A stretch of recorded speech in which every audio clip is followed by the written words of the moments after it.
Welcome to OOO, an out of ordinary podcast where we dig deep into case studies and the nitty gritty of Web3 marketing. You'll find here all the amazing people that are building Web3, so stick to us as we address their marketing secrets and learn how to build amazing products and brands. Hello everyone, I'm Alex, your fellow Web3 marketer and the host of an out of ordinary podcast. This is episode 61. If you don't already know, I'm launching a community for all you Web3 marketers. The reason for that is that I know resources are scarce and I think together we can push the pedal. A lot of you have been asking me a lot about it, so it's finally happening. As it's a token-gated community and I'm working on bringing exclusive content, this will be paid, but if you sign up now, you will get it free until the end of January. Now, without further ado, let me introduce you to my guest. Dr. Asaf Nadler is the COO and co-founder of Addressable, a platform driving Web3 growth. With 19 years of experience in data analytics, Asaf previously led data science at Akamai Technologies. He earned a PhD in software engineering, specializing in big data, AI, and blockchain, and has authored over 10 publications with 400 plus citations. Hello, Asaf. How are you? And thank you so much for being here with me today. It's a pleasure to finally record this episode with you. Thank you so much for having me, Alex. I've been waiting for a while for this one. Let's go. I'm pretty sure like a lot of people already know you and especially a lot of marketers. But just to kind of kick off the conversation, would you like to give us like a quick intro about yourself and how you got into Web3? Absolutely. So I'm Asaf Nadler. I'm one of the co-founders of Addressable. We have a Web3 growth platform, which is collecting data about wallet owners on-chain and off-chain, and enables companies to acquire wallet owners and target them by showing them ads and tracking performance and optimizing from that. And the way I stepped into Web3 was actually a long time ago. My background is I did military intelligence for 10 years, doing a variety of technical roles, mainly data sciences. And then I was a director of data science for Akamai, a public NASDAQ company, for 7 years. And I thought I was going to be doing data science and cybersecurity my entire life. But then throughout my master's and PhD, I kind of ran into my advisor, who's a well-known cryptographer. He suggested that we'll write a paper about blockchains. That was new to me, but I'm always open to learning new things. And I was taken away by storm. I fell in love with that. So 2016 blockchains at that time, to me, they looked like proofs on the wall, but like literally probability proofs on the wall. But it was, I think, such a huge technological advancement that I knew that I wanted to do something with that. So I was looking for an opportunity to combine my old passion for data and AI with blockchains. And this was somewhat the path to Addressable. But what inspired you to build Addressable though? And what gap did you find in the market initially? Yeah. So when I fell in love with blockchains with my past in data and AI, I wanted to find meaningful problems in the blockchain space in which data and AI can be the solution. So I gathered a team with my two fellow co-founders, Tomer and Tomer, which we know each other for a lot of years, and we share a lot of similarities. And both of us, all of us found interest in that. So we started doing a market research and speaking to companies. That was in 2022, asking them about their data needs and their biggest needs as companies. And what now might sound funny with everything that blockchain has been around in the recent 2 years, all of the companies of that time, they raised so much money. Like if you were looking at fundraising for crypto companies, at 2021, crypto companies raised more money than cybersecurity company in education tech and digital health. Now it sounds like funny for where it's at. But the biggest problem they were facing at that time was we raised so much money. We want to spend the majority of that on growth, but we're struggling because everybody's anonymous.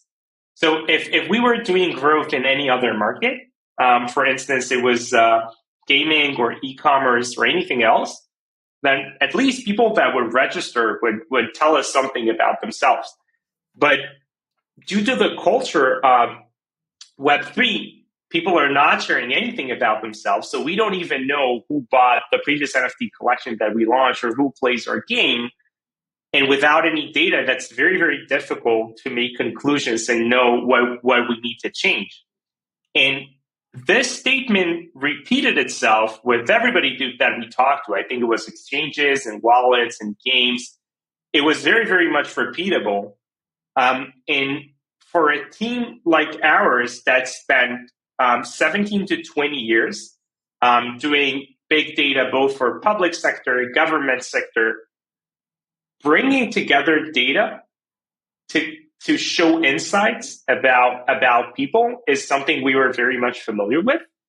And we were able to see how these skills that we gathered in the past can be very, very useful for this industry that we were so excited about to thrive and grow. And this is what led us to establish Addressable.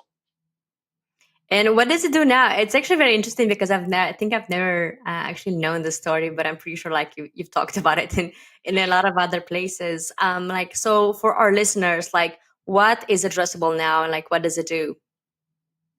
Perfect. So what Addressable does is it helps companies get users. So these are typically Web3 companies like exchanges, wallets, layer 1 and layer 2s, games that whenever you ask these typically B2C companies, who are your target audience? Who are the users that you're dreaming of? What's very, very interesting is almost all of them describe the users based on on-chain behaviors.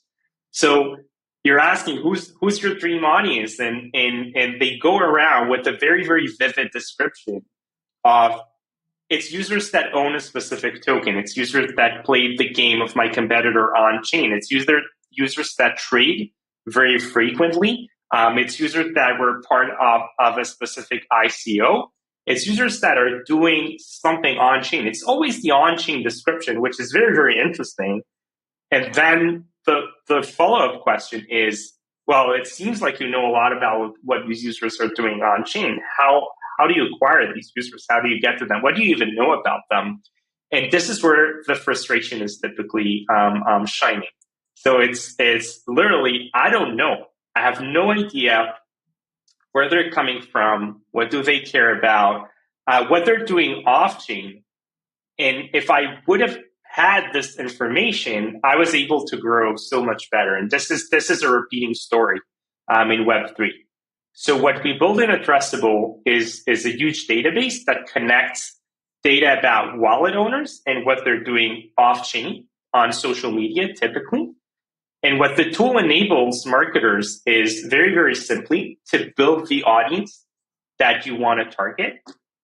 Explore that and learn more about this audience as a whole, where they're coming from, what do they care about, and most importantly, target them using advertisement to drive them to your platform, track how well that's going, learn from what's working well and what can be improved, and fully optimize your campaign so that you're getting users effectively. This is what we're all about. I think I told you already that like one of my most unpopular opinions moving forward in 2025 is that a lot of marketers are going to be like the marketing sphere of Web3 is going to be more competitive in terms of like marketers and campaigns and activities and projects and so on. And I'm saying this because I want to ask you, like, how do you want to stay on top? Like, how do you want to differentiate yourself? If my prediction is going to come true. Yeah, I think the key differentiators of Addressable is you'll find many analytics solutions on the market. I think a lot of them are necessary. And analytics solutions are typically focused on your first party data. So they're tracking what's going on in your website, what is going on chain in your contracts, and they're analyzing what is working in your specific funnel. The key thing that is distinguishing Addressable is we're mapping all of the wallets that's out there, because user acquisition is not about the users that you already acquired. It's about the users you want to acquire. So it's a lot about collecting data about all wallets, what they're doing on-chain, what they're doing off-chain. So companies can leverage this intelligence and knowledge and know how to work their way towards the audiences that they're really dreaming of. So that is one part, the intelligence about all of the audiences, which is very unique to Addressable. And the second part is that we cared a lot about making our platform actionable. So we think dashboards are really important and analytics is really important, but it's only important for as much action as you can derive from that. So it was very important for us from the get-go to not be yet another dashboard. So as soon as you build an audience within Addressable and you explore this audience and you have the lightning in your eyes saying, yes, these are the users, this is what I wanted to get to, you're only 2 or 3 clicks away from targeting these users and starting to acquire them. So it's the intelligence about all wallets and what they're doing, and the actionability, the ability within a few clicks to target these wallets and drive them to your platform. I'm going to be asking you a couple of more questions, like a bit like later in our conversation regarding this and like what marketers need to know. But first I want to ask you about like the challenges between acquiring, or like what are the differences between acquiring users in Web 2 compared to Web 3, and what are some things you think are important to highlight as opportunities in Web 3 when it comes to user acquisition? Perfect. So on many parameters, consumers in Web 2 and consumers in Web 3 are roughly the same consumers. It's all humans behind the scenes that are looking to feel some need, whether that's a very powerful utility or whether that's a group that you want to be a part of. I think one thing that is a very unique challenge to Web 3 is there's inherent anonymity. Some of that is because of the blockchain and how it's structured, but I think some of that is also culture. So the anonymity in the culture around not asking users who they are when they buy something from you, that is very, very unique to the Web3 space. Typically, in any Web2 marketing company, when users are already engaging with you, they feel very, very comfortable with giving you their email or telling you more about them when they're now a customer. And in Web3, that used to be a big no-no. I'm really hoping that's changing. But wait, do you think people actually in Web 2 know that they're actually giving their data in the sense that like you will learn more about them, or they're so used to it because everybody's asking for it, and that's why they're like such a big barrier in Web 3? People saying like, no, I don't want you to have my data. I think that with every industry that goes to the mainstream, I think most users are not thinking about that. I think the existing core users in Web3 today are super technical, they're super smart, and therefore privacy is at a very, very high priority. But if you're thinking about e-commerce, you're thinking about consumer tech, most users are not thinking about that. Like how many average users are going into a new website, signing in with Google, and then seeing the prompt like, oh, this company allows itself to collect data about your birth date and your context, and they're thinking twice. Most of them are not thinking twice. And I think this is what mainstream typically looks like, because I think people are trusting enough for the internet to have standards about privacy and compliance. So companies that are growing would behave based on these rules. And I think in Web3, a lot about this industry still being very, very early and very pioneering. It's being headed with clicks that are still very, very technical and very much aware. So I think the anonymity is one part that is a challenge. And another part that is a challenge, but it's actually an opportunity, is there's tons of open data on the blockchain. So consumer user can be better understood, which this is not at all the case in Web2. Like if you're starting a Web2 startup, you're starting with no data. You have nothing. The only thing you can know is who stepped on your platform, but you don't have a platform just yet, right? And in Web3, there's this opportunity in which the blockchain has a lot of open data, which you can analyze as the business to understand where there's opportunity in the market. Is somebody making money? Is my competitors, consumers deviating or drifting away from that, so I can start to acquire them? There's a lot of open data, but there's the challenge of collecting them. Are you referring mostly to like money transfers, or like money, the way money works within the blockchain, or like what kind of other data are you referring to? Yeah, so at the most basic level of that, it's money, right? It's transactions that are going from a specific consumers to other consumers or to businesses. But I think at a higher level, it's more than money. There's a famous exercise in which you hand an analyst the log line of a Visa record, of the swipes of a credit card, and tell them, like, tell me what you know about this person, right? So you go over the Visa logs and you're saying, okay, this person spent money at a women's shoes store, and they bought ice cream over here, and they went to this specific mall. You're starting to get quite an image in your mind of who this person is, right? At the bottom line, it's money. But when the money has some colors to it, it tells a story. And I think especially in Web3, because a lot of the projects and a lot of the businesses, they have a very strong color associated with that. Think about some NFT collections and some DeFi protocol, or even some tokens. Ownership or participation in some of these protocols, it's more than blank money. Like knowing somebody's owning dollars or euros. It's literally about what are people buying to tell you more about their habits. And this is, I think, a huge opportunity for growth in this space, which is very, very unique to Web3. Something that I was thinking about, like when you were talking, is how Facebook is targeting right now, not targeting, but how Facebook is developing all this data about yourself. So, for example, if I look at baby clothes, Facebook might think I might want to have a baby, or like I'm having a baby, or if I'm looking at like certain stuff, they might think if I'm married or not, and so on and so forth.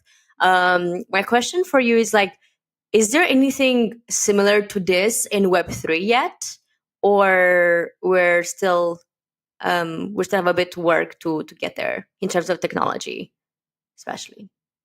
I think the only other place that can take place is Web3, and there's a reason why you mentioned Facebook and not spoken very generally about Web2, because some of these giant tech companies, they want to own the data all to themselves, right? They don't want that to be open data because that's their competitive advantage. And I think some of the notable examples of that are Apple launching Scan, which is limiting mobile companies from knowing who's downloading their apps or what can they learn from that to grow mobile adoption even further, or the Facebook data that is being stored in a centralized way on Facebook. I think what's very unique about Web3 is that it's open data that's available for everybody without any centralized authority being able to take control of this data and not grant that to everyone. So it's somewhat of a fair rules of the game. Everybody knows that data on the blockchain is transparent and everybody can use it. And different companies that can build smart strategies about how to understand users' behavior, obviously, to a gap of anonymity, because it's wallets beyond that. It's not names of people. Can use that to infer trends, in as a result of that, help this industry grow.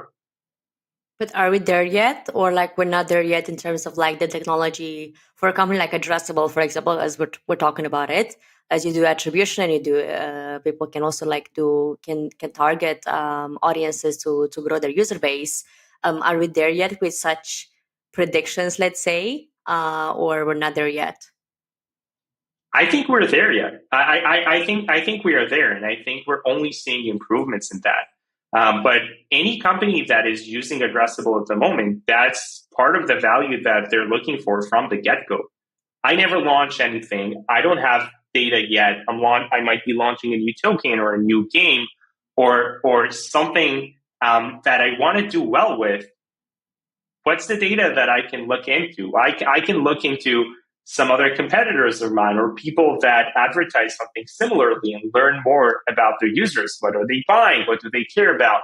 How do these users self-describe? This is very, very meaningful knowledge for people to plan their campaign based on that. In almost every company that is active on Addressable is doing.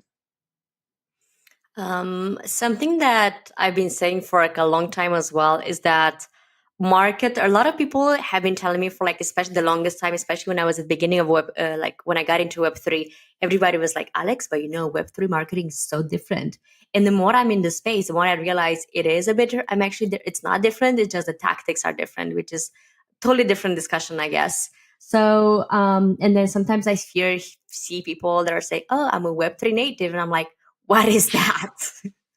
But I actually learned it in East Bucharest. There was a guy on a panel with me, and he told me I'm a Web3 native. And I'm like, what does this mean? And he said, I have a tech background. I was a developer, and now I do marketing. And I've only done marketing in Web3. And I was like, it makes sense now. Like it starts to make sense. And I brought this up because I also believe that like Web3 users are also Web2 users as well. They're also the same people, just recycled, not behaviors, but recycled interests or whatever, geolocations. I wanted to ask you if you think there are like some more, in your opinion, there are like more particularities that you find between like Web2 users and Web3 users, except for like money and privacy, let's say, that we have already touched on. Yeah, I think if you're looking at the marketing, two additional kind of distinct behavior. One is I think a lot of the projects are still about infrastructure. And infrastructure is a more complicated sell, right? It's always about selling a higher level value that people need to kind of weigh in on and think before they buy something like that, like whether they buy it or invest in that.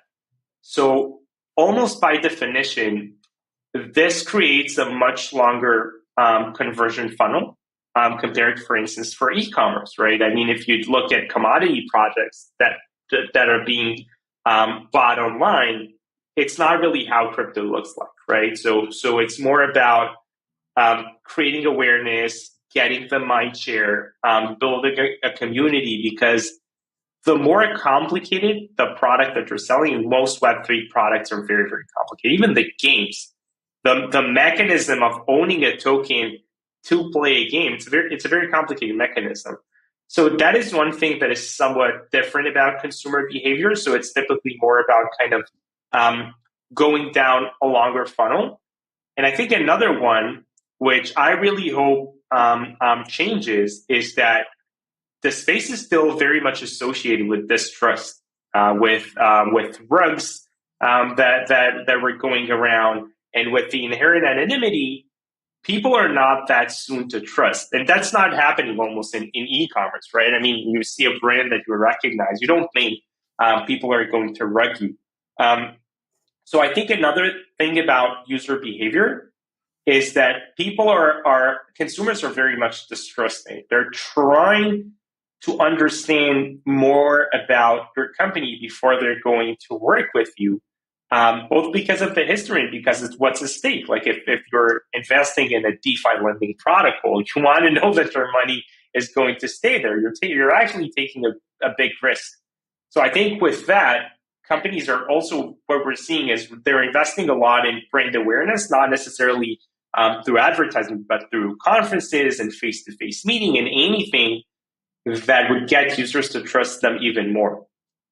I think these two parts are very, very unique to the Web3 space consumer behavior. What are something that a lot of, I think everybody in my audience has always been asking me. So I'm trying to get this with every speaker that I get, or at least like to get them to explain as much as possible, and to give as many examples as possible. So one of the questions I have for you is like, what are some of the most successful campaigns, user acquisition campaigns you've seen on Addressable? And I know you also have a couple of case studies on your website as well, which might be interesting to mention, let's say. Yeah, so the obvious part is that we're targeting wallet owners using ads, and companies can experience the return on investment in performance, right? Whether they're trying to optimize for a cost per click by getting users to their website, or whether they're trying to optimize for conversions, for getting people to log in with their wallet or sign up for something or actually buy something at the end. I think that what we're seeing across the board is because we're targeting on the right audiences and because we're analyzing the data live in optimizing for that, we're typically improving performance by 30 to 50%. And you can already see that 1 to 2 weeks after you're starting to run. So with the case studies you have on the website, what you can see is different use cases in which we optimize for cost per click, cost per engagement, cost per action across a variety of different verticals. You can see some exchanges, you can see layer 1 and layer 2s, you can see some wallets, you can see some games, all of which it's roughly the same story behind that. It's about us finding the right audience, so you don't need to spray and pray. This is a huge frustration that somebody's putting money on ads, but they have no idea what they're targeting. And then most importantly is getting the feedback loop of what's working, what's not working, and adjust the campaign, which this is our optimization does that on a daily basis, which is called Addressable Plus. So that's the typical. I mean, whenever people think about Addressable, they're thinking about targeting wallet owners using ads. So the typical ROI is the performance. But I identify another ROI, which I think is another one to focus into about when talking about success stories. And the other ROI is there's so many marketing teams in the space that are struggling. And I really want comment from the audience after the call if this is something that is touching on the right spot for them. But it's typically what we see. It's a 2 to 3 people marketing team that are trying to capture what in Web 2 would take a 20 people team. It's a 2 to 3 people team that is doing PR, community, events, social, organic content for the website, design, paid ads. They're trying to take on everything. And it's an impossible task. Sometimes they're even taking on more. They're even responsible to support the listing of the token in some specific exchanges. It's an impossible task.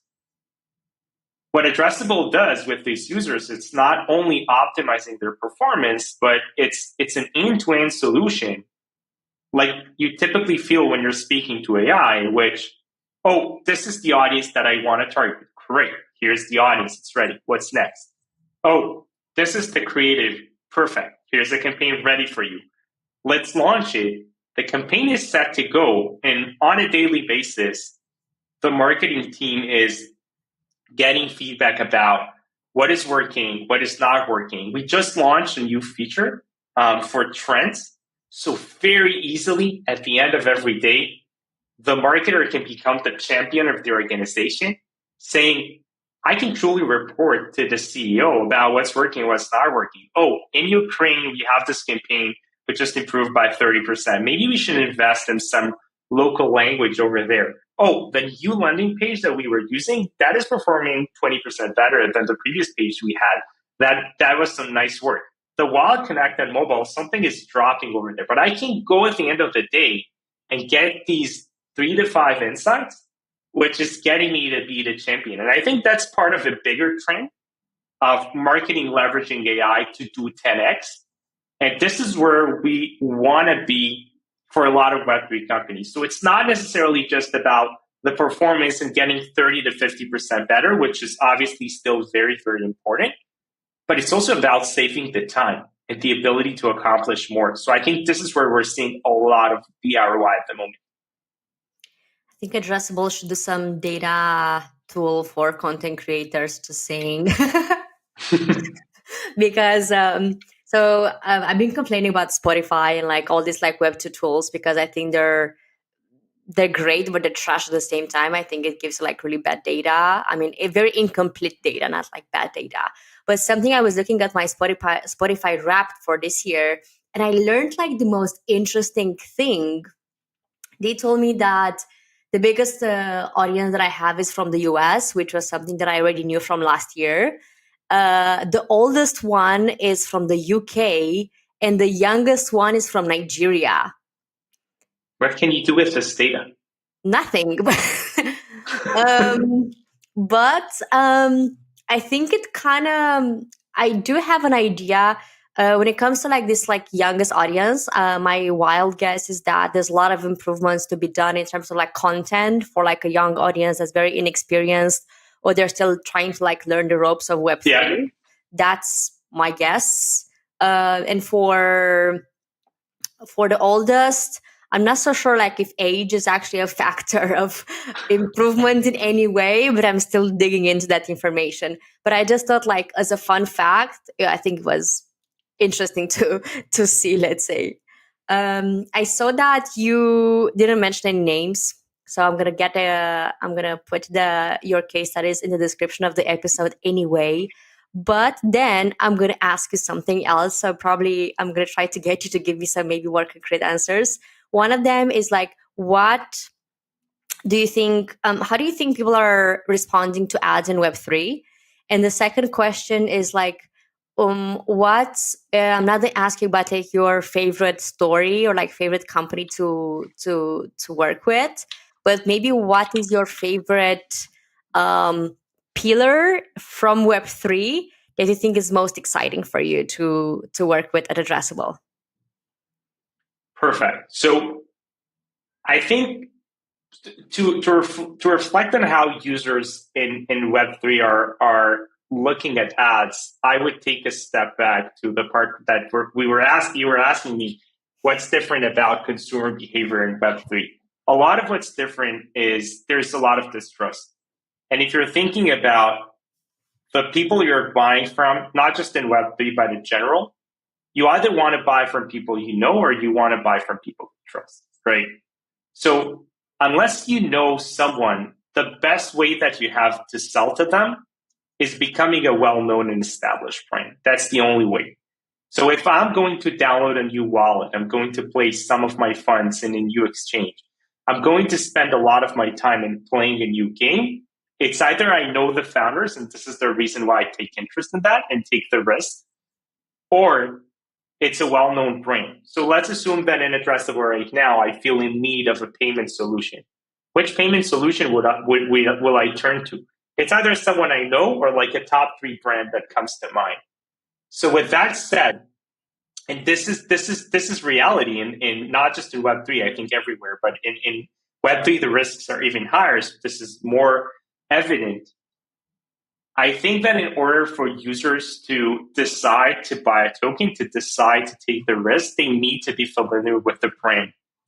If you have a rock star founder, like in some layer 1, layer 2s, you're in luck, right? Because with organic word and some community and some things that are going underneath the table, you're going to rock it. But that's not the case for 95% of companies. That's reality. If your founders are not rock stars on social media, they're not in the top 1% of mindshare, which this is the common case, you still need to build a brand. Otherwise, you wouldn't sell to anyone who's not a friend of you. And what I see with users is users are typically behaving well to messages that are resonating with them. If they see your message and the message is interesting to them, they would follow on the message, regardless of whether they've seen it organically or seen it through ads. As a case study for that, I think I'm seeing a lot of the top companies in the space. This is where I'm not saying names again, but if you look at top layer 1 to layer 2, top wallets, top exchanges, top games, they're all running ads. They're all running ads, right? I'm feeling very, very comfortable to giving names that are not necessarily addressable customers, right? But if you're looking at top exchanges, Coin is running tons of ads. Crypto.com is running tons of ads. You're looking at top wallets, 1inch is running lots of ads. MetaMask are running lots of ads, right? If you're looking at top layer 1, layer 2s, they're all running ads. If you look at the top 10, they're all running ads. And there's a reason for that. It's a very competitive field. It's a fight for a brand. It's a fight for the trust.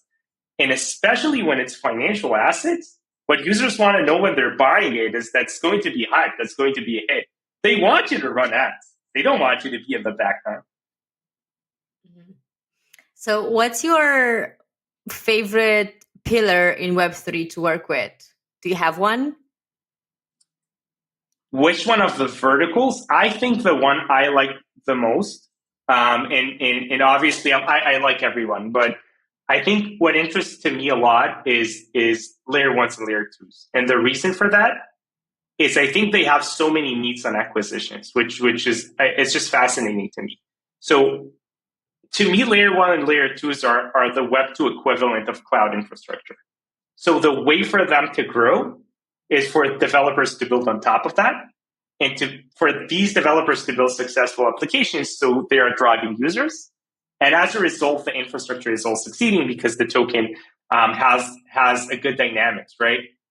So what they're thinking of at the same time is how they're acquiring developers that would build the top dApps. And this is a very, very competitive field. Like if you're looking at top blockchains, it's super competitive to find top developers and top dApps to be building on top of you.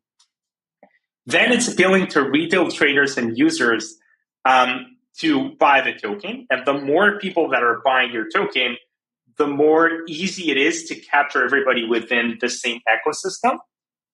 And also what we're seeing is a lot of the top blockchains are more involved in the apps that are building on top of them. So they're not saying, oh, we lease you the infrastructure and have fun with that. No, they want to be invested in your growth, both because if they're not doing that, then some other blockchain will capture your wonderful application. So they want to be more involved.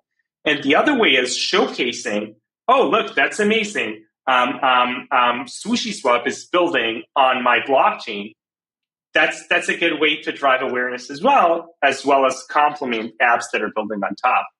So if you're looking at that, I think it's one of the most interesting cases of user acquisition. They're trying to capture at once both developers, both retail traders to buy the token to grow the ecosystem, and users for almost every top application that is building on top of that. I'm not aware of any equivalent for that in Web 2. And for these reasons, the layer one and layer twos are the one that fascinate me the most. When it comes to let's talk a bit more about more data right now. And as I know, this is a very big passion of yours, let's say. One of the things I want to ask you is regarding marketers when they're entering Web3 and not only. What are some key data points or metrics that you think anybody should pay attention to? And what are some mistakes you see them do most often? So on the metrics, I think most Web3 projects are essentially B2C. They're acquiring retail users to essentially buy the token and use the app. So it's 90% are the same metrics that you'll see in any B2C company about acquisition. It's the CAC, it's the LTV, and other metrics as well. I think three metrics that are somewhat unique and very prevalent in Web3 that are very much important. One is the space is filled with bots, right? There's so much that's going on with bots all around, both in socials and in on chain, because there's a lot of open data, right? When you launch a token, everybody sees who buys the token. And everybody sees if there's a run in the bank, if nobody's buying, right? So it's in the best interest sometimes of the person running the protocol to make it seem like there's lots of bots around. But on the other end, these companies also want the truth. They also want to understand how much of what I'm seeing is real. So one metric, I refer to it in some tweets of mine as BWI. It's browsers with wallets installed. So this is the rate of website visitors that has a wallet installed on their browser. For instance, they have MetaMask installed, or they have another extension on their browser. And this rate is typically a good indication to tell how much of their traffic you're getting to your website is real crypto users' traffic versus bots. So this is one metric. Another metric is the cost per connected wallets. I think a lot of time with acquisition activity, a lot of that is depending on your product, right? And different products behave very, very differently. But I think where the lines typically seen with user acquisition in B2C, it's the cost per connected wallet. I think that's the equivalent of a cost per login or a cost per sign up. And I would say that the moment that somebody decided to log in and connect their wallet, this is where the user acquisition is ending. That's the end of the top of funnel. And now it's all about like how well is the product engaging and retaining. So that's, I think, is another important standard metric. And the last one is because the industry is very, very early on, a lot of projects are still not at the point in time in which they're maximizing revenue. So a lot of what they're looking for is for the attention so they can capitalize on that later when they're launching. So I think mindshare in this case is incredibly important because the way companies are building themselves in this space is they create the attention, they create the hype and build the community and the audiences, and then launch when the attention is at its max, in which at least the assumption is that mindshare would be in correlation to the prices of the token. So mindshare is another very, very important one, which I think is very unique to this space. But mindshare is a bit vague. It's not like a metric you can like see. Yeah. That feeling, right? Yeah. Yeah. So I think mindshare is definitely an abstract term, but I think it can be broken down to how many people are speaking on your behalf, how many people are speaking about your brand compared to other brands that are building something similar. So that, yeah, I definitely agree with you that it has a few interpretations, but I think there are still companies that are building some of these interpretations, and any of these is important if you believe that attention is the way to later on capitalize on the token, and that attention is correlated with token demand. One of the things that I've asked somebody that was on my podcast like recently is that, so in Romania a couple of years ago, I mean like 10 years ago, probably like it's still available, but I haven't worked on this market for like, and especially Web2 for like a while. There was this platform that would actually catch the data with like anything that was like UGC or PR and so on. And I thought like that was really interesting. And I know a lot of companies were using that. Is there an equivalent of that in Web3? And do you think that would be important to have? Like personally, I would die to have something like this, but I'm not so sure. What do you think of other companies as well?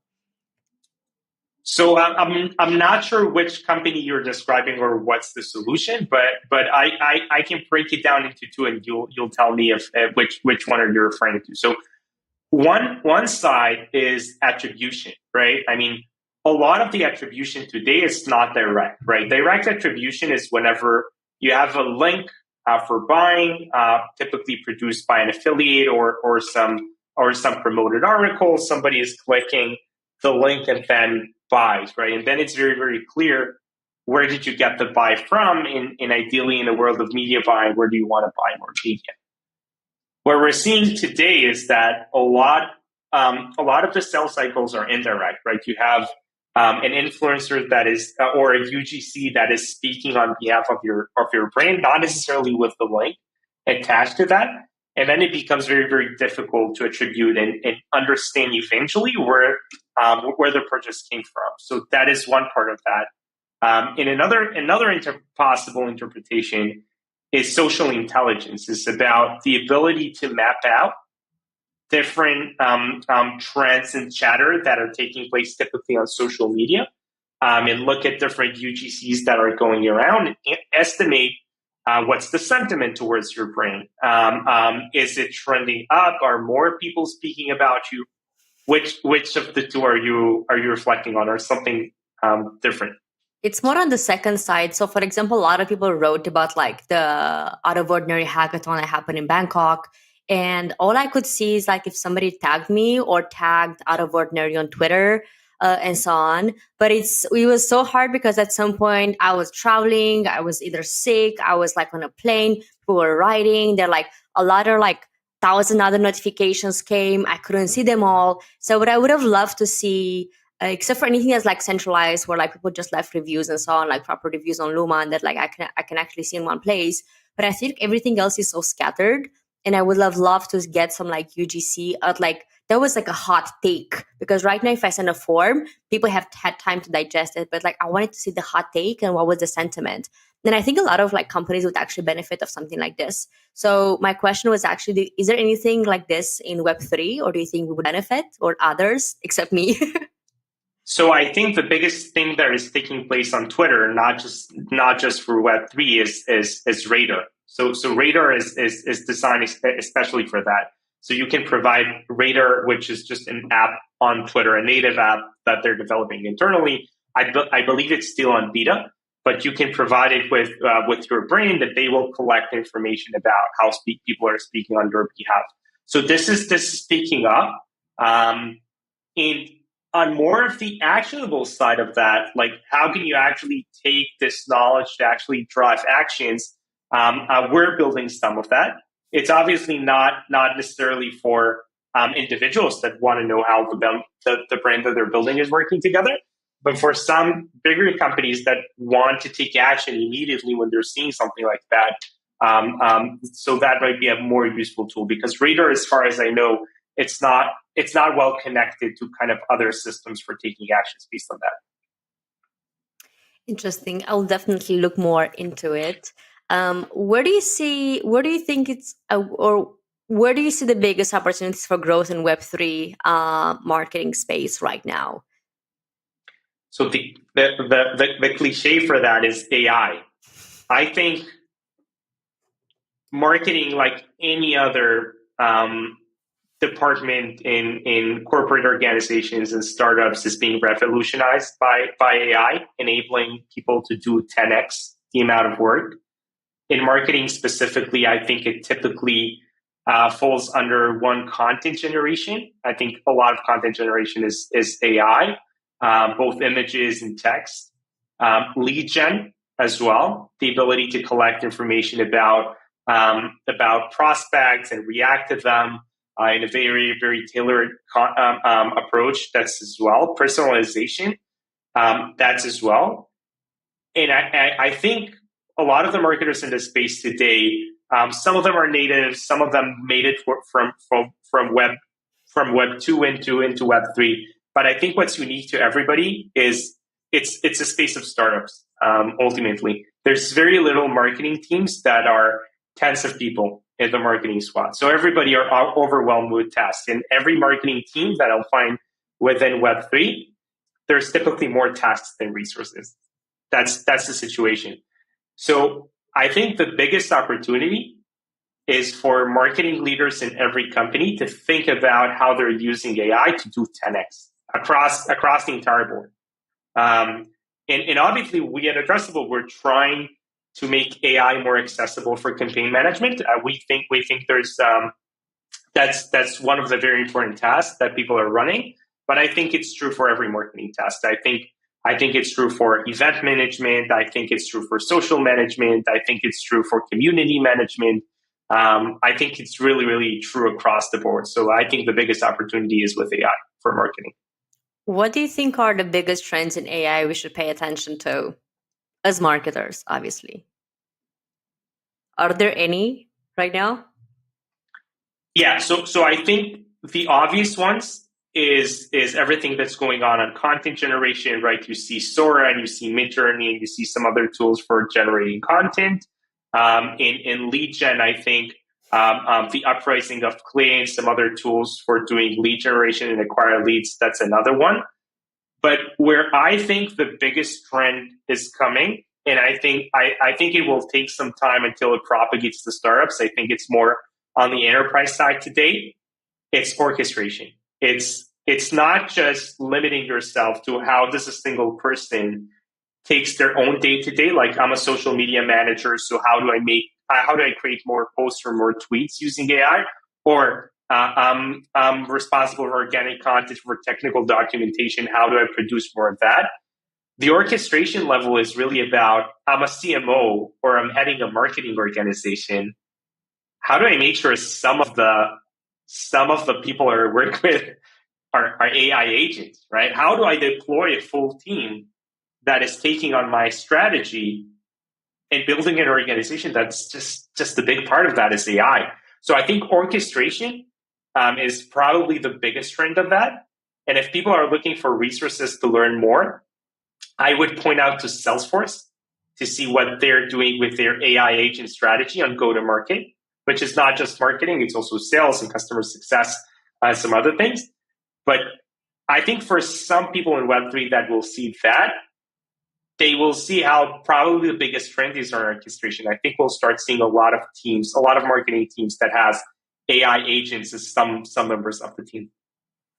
Something I wanted to mention, it's definitely not connected to orchestration. I mean, it is somehow, but like not exactly the same thing, is that a lot of companies have come, a lot of like CEOs have complained to me recently that a lot of marketers that are trying to hire, they're giving ChatGPT generated responses to their briefs. So I wanted to see your take on that in this like context of like using AI for marketers.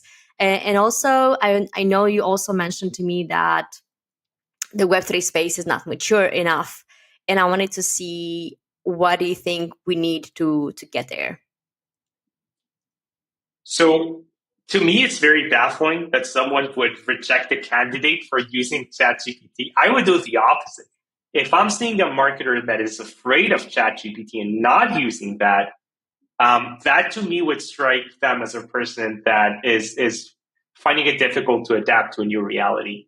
I think the reason why they do that is because, like, I think it's a wild guess. Like, I don't know exactly the details, but like my guess is that ChatGPT would probably give you like very similar responses to the same problem, so that then they would see like a copy paste in each resulted brief, and then they would might want some creativity or something like a human touch, let's say.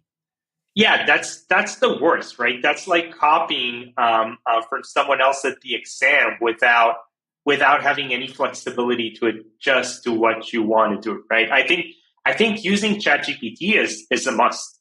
I think that anybody that's not using that or even not using that is enough is not generating the 10x that they can do.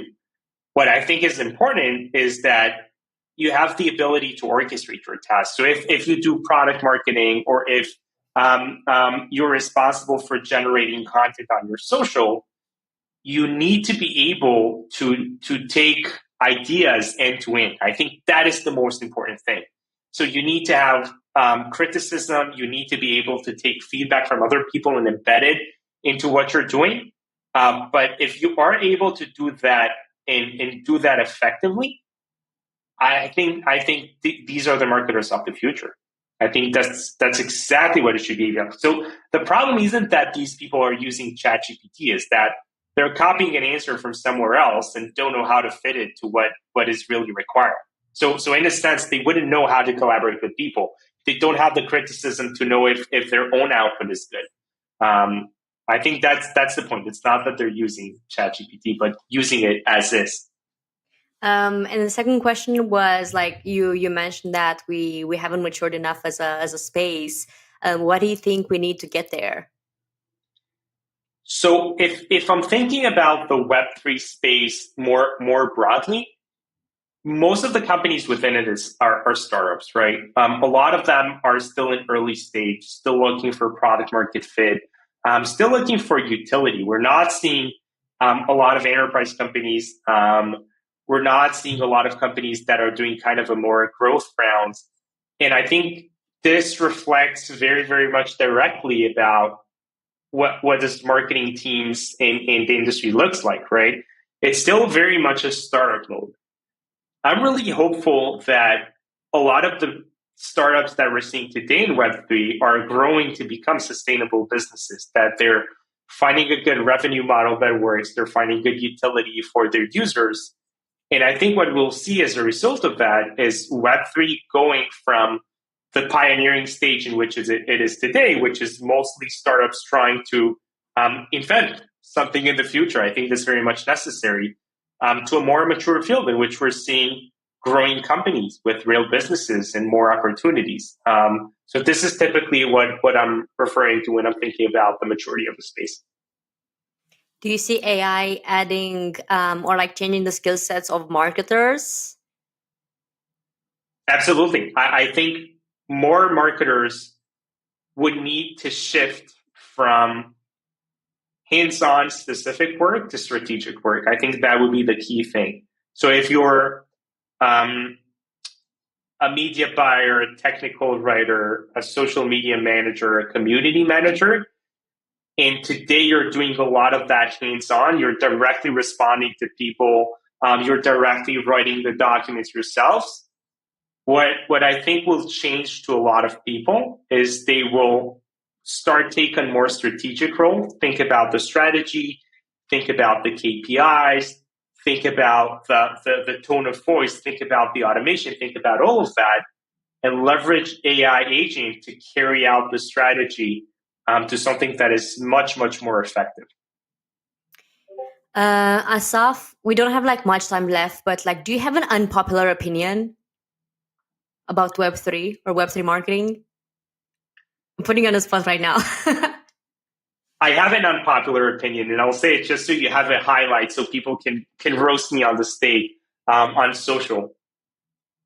I think there's a lot of hate within Web3 marketing towards some companies or even specific marketers advertising or promoting something in a very complicated manner. Like, how come you're selling this infrastructure with this words of like ZK and decentralization? Nobody understands what it's about. And somewhat, I'm not saying it's toxic because I think people are ultimately meaning something good, right? My unpopular opinion is I don't think marketers are stupid. I think that if you see websites that are promoting something that you don't understand, you might not be the audience of that. And I think in Web3, what we're seeing a lot, and it's because of the financial meaning of what a token is that some companies are promoting something that seems to be a product for a consumer. It seems to be a game. It seems to be a usable app. But the audience are really after is retail investors.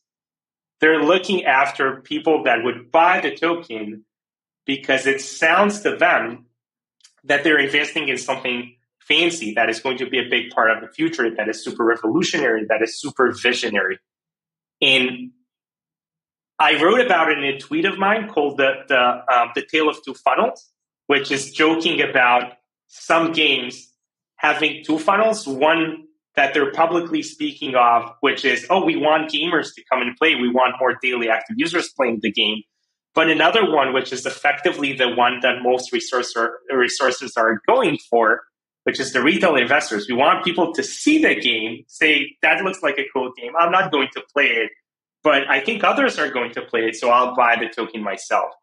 So my unpopular opinion is if within the Web3 marketing communities, we're seeing messages that we think are too complicated and no consumer will ever buy it, maybe it's not designed for the consumers. That's my take on that. I'll definitely make a note of that and like try to highlight it. I would be very curious to see what others are going to say. Do you have any resource that you would like to share with the audience today? I know you already mentioned like two of them, but I wanted to see if there's anything else that like comes to your mind. So I recently came across a website called martech.org that is speaking about marketing tech and some trends in marketing tech. And they recently released a study of how AI is going to change marketing. So they collected that from a few case studies, some carried out by Salesforce, some carried out by others. So I think in addition to some other resources that we chatted about, like case studies on the website and some other things, I think that for anybody that's looking to see how AI would revolutionize marketing, I would very much advise reading some of the bullet points within that. And I'll share that in the chat so you can share it with everybody. Perfect. Thank you so much.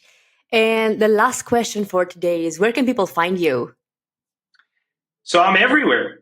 People can find me on Twitter, Asaf Nadler, just my full name. That's the handle.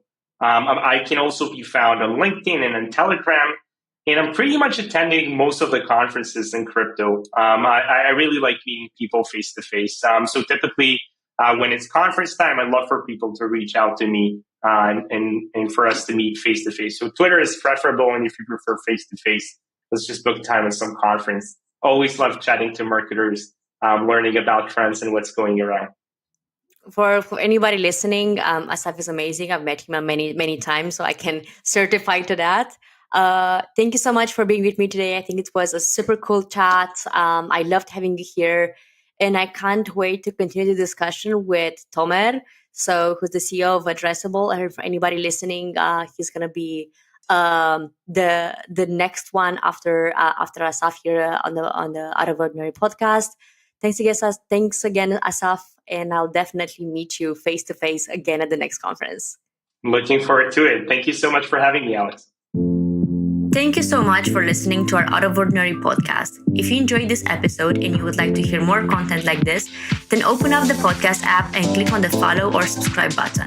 It takes less than 5 seconds and is the single best thing you can do to support the show and stay up to date to more marketing strategies that are being used in the Web3 space.